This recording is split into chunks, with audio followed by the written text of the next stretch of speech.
If you saw the title, I think some of you probably tuned in thinking, whoa, movie quotes for personal trainers.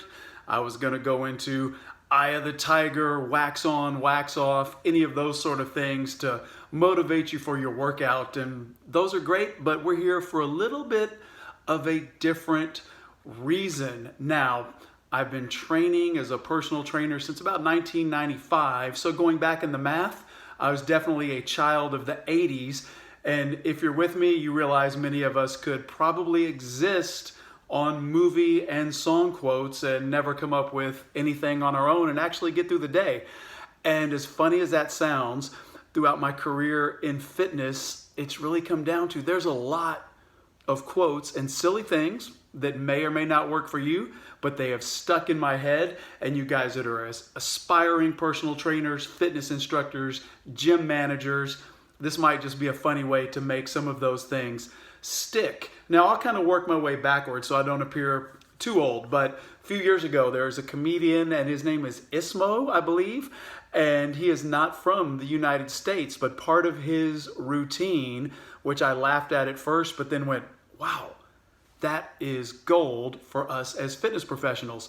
He was talking about the oddities of the English language. And one of the punchlines was, well, I was here in the States for about 2 years before I discovered that the actual answer to the question, what's up, is, drumroll, what's up? Yeah, think about it. You walk around, hey, what's up? What's up? What's up? What's up? Right? We all do it. I don't even want to count the number of times I have done that in the last 35 years. But do you do it in your workplace, which for us is the gym, is the group fitness room. It could be the front desk for your staff. And so many of you have started as personal trainers, and at this point we'd love to go back to that world, right? Where you spend a lot of time sometimes working on the fitness floor, talking to people, hoping to find clients, or you're in a group fitness room, you're teaching a great class, and maybe I could get some of these folks to also personal train with me. How do I do that? Well, I walk in the room and I say, hey, what's up? Hey, what's up, Mark? What'd you just get? You got nothing. You got nothing. You tossed up a flare that anybody can see and anybody knows how to respond. They got nothing from you. You got nothing from them. If they're in a particularly cynical mood that day, they probably went, yeah, and this guy really doesn't give a flip about me. He just said that to say it. So imagine all of the opportunities that you're missing from a management or a sales position to actually learn more information. Hey, what are you working on today? Is this your first time here at our club? Have you taken this class before? What happened in the past that didn't allow you to become successful with exercise? Any of these feeding questions are going to help guide people into your other programs, right? Well, they didn't have that great experience, or they're working on this, but they're not sure how. Now I've got an answer. Now I've got something I can help them with. You guys on the personal training side, same game. If you feel like you're still at that point where you are in it for completely altruistic reasons and haven't figured out we do also have to make an income, well, it's your chance just to perfectly help somebody. And if all I get is a, what's up? I'm not helping anybody. So teach yourself. If you're a manager, make it against the rules to say, hey, what's up? How's it going? What are you going to get? Fine, you're not going to get anything. What are you working on today? What could I most help you with? What's your favorite class? Anything that elicits a response that you can work with. So remember, the answer to the question, what's up, is what's up. We don't want to do that because there are greater details that we can get to. There's a lot of answers, which leads me to my next quote. Going back in time a little bit more. When Harry Met Sally, 1988-89, as some of you guys remember it. But early on in the movie, Billy Crystal and Meg Ryan are having this awkward conversation. They've just met each other. And he basically looks her in the eye and, watch your ears, mom and dad, but basically says, you know what, you've never had great sex. And after she is kind of taken aback and asks him why, because he's like, if you had, you would still be with Mr. So-and-so or whoever it could have been. Now, that might be a big jump, but let's think about it this way. If your potential member, your potential client, your potential student had had a great fitness experience, guess what? They would still be there. They're not knocking on your door. They're not asking for a tour. They're not calling or texting asking for rates or programming or what makes you stand out. If they've moved, we've got that 10% of the hardcore. Some of you guys that are trainers are like, yes, I want a new challenge. I'm trying this. But realize most of the population, exercise is not the first choice. It's not their happy place to all like it is for many of us. And so if they are walking in your doors, I can almost guarantee they haven't had that great physical experience somewhere else, shall we say, using that reference.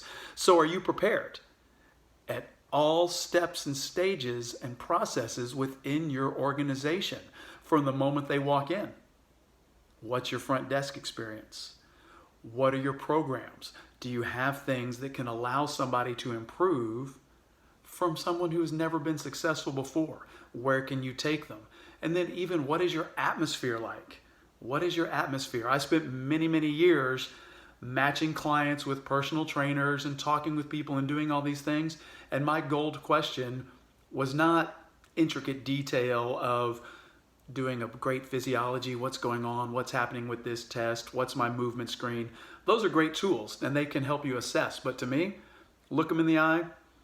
What did you like or dislike about your last personal trainer?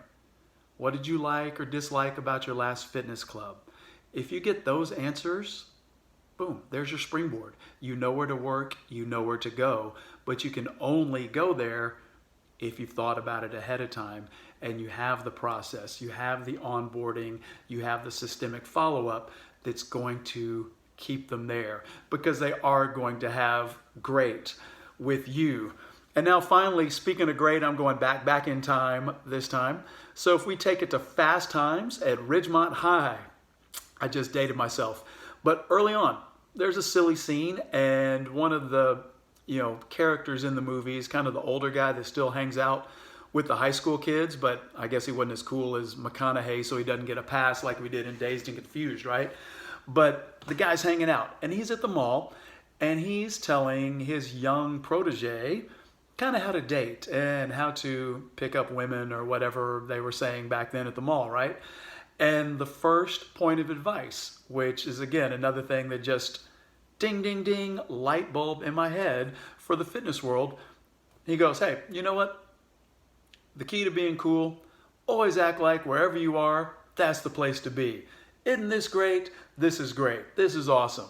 And the time he's doing that, he actually has his hand around a cardboard cutout of Deborah Harry from Blondie in front of the record store, so that'll tell some of you guys how old that is. And it's silly, but isn't this great? Always act like wherever you are, that's the place to be.